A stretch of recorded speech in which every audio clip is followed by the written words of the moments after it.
қайырлы күн достар, сіздермен бірге Ақмарал. Бүгін біз қаттаманың қамырынан булочки жасайтын боламыз.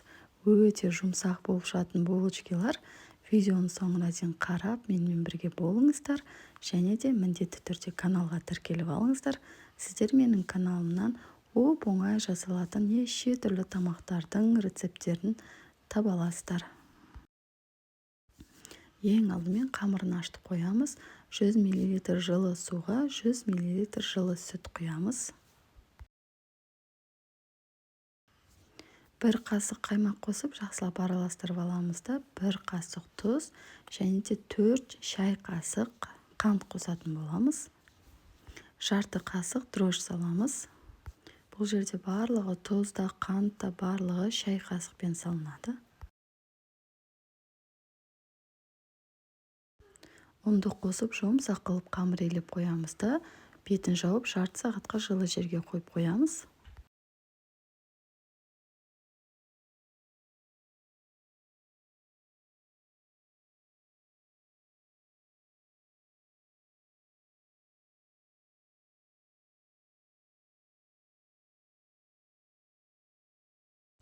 Дайын болған қамырымыздың барлығын кішкентай майда-майда дөңгелектерге бөліп, бетін жауып тағы да 10 минутқа қойып қоямыз да, әрқайсысын жұп-жұқа етіп жайып алатын боламыз.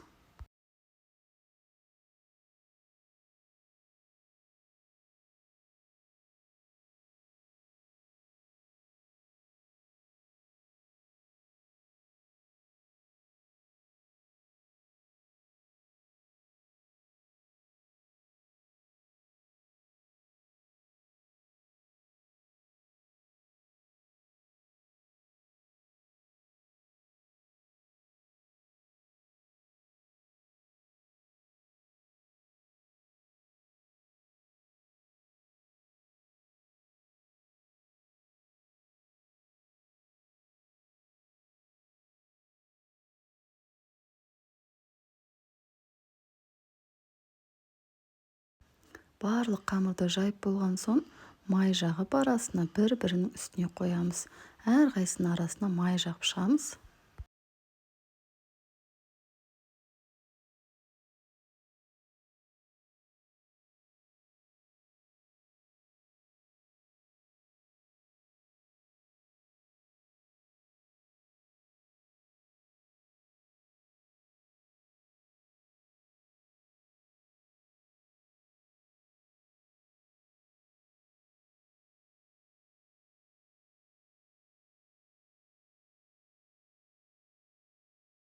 Барлық қамырдың арасына май жағып болған соң, қамырымызды аударып алып, қолымызбен тағы да басып жан-жағын созып шығамыз.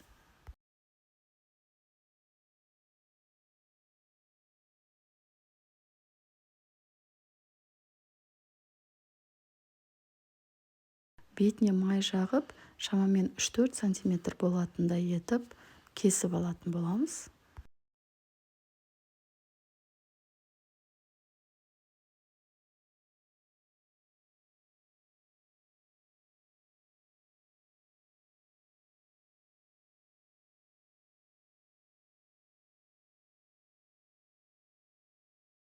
Осылай дөңгелетіп аламыз. Дәл видеодағыдай жасасаңыздар, оп-оңай.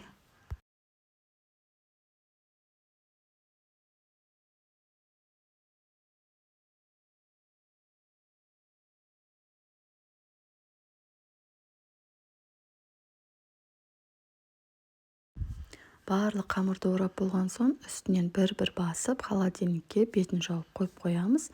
Майы қатқан соң алып қолдана берсеңіздер болады. Бұл қамыр холодильникте 5-6 күн тұра береді. Дрожжды аз салғандықтан қамырда дрожжың дәмі шығып кетпейді. Ашқан қамырдың дәмі шықпайтын болады. Творогқа 4-5 қасық қант қосып, жұмыртқаның ағын қосамыз да жақсылап араластырып аламыз. Ал жұмыртқаның сарысын бетіне жағатын боламыз.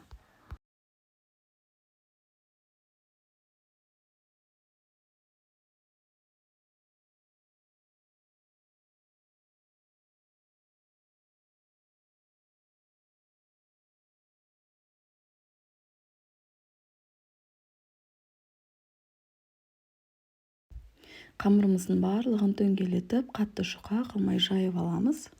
Негізі бұл қаттаманың қамыры дәл осылай дөңгелетіп жайып болған соң сковородкаға кішкене май қосып қуырып алсаңыздар қаттама болады.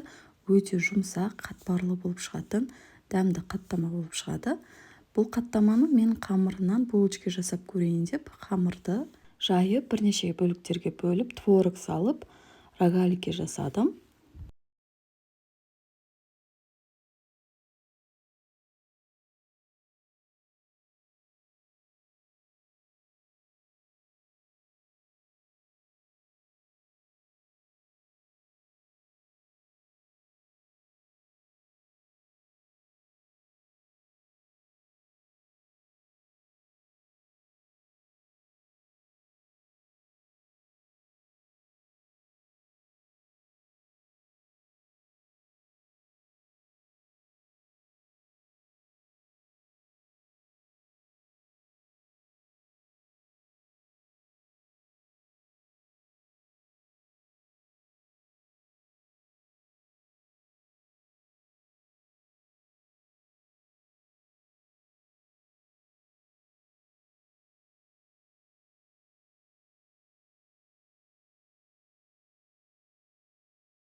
Дәл осы тестамен неше түрлі начинкаларды салып, әртүрлі булочка жасай берсеңіздер болады.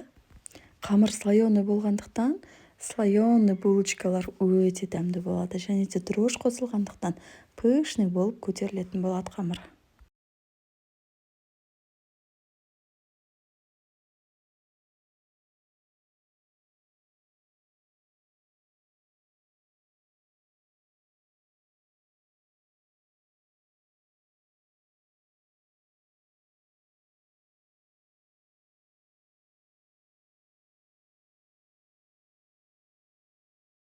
Мінекей осылай әртүрлі булочка жасай берсеңіздер болады. Жұмыртқаның сарысын жағып 200 градусқа 30 минутқа қойып пісіріп аламыз.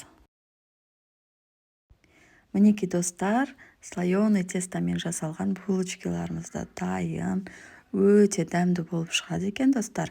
Қараңыздар, қандай жұмсақ болып шыққан. Сіздер де міндетті түрде жасап көріңіздер, өте дәмді болып шығады. Және де комментарияда менімен бірге бөлісуді ұмытпаңыздар. Міндетті түрде каналға тіркеліп алуды ұмытпаңыздар.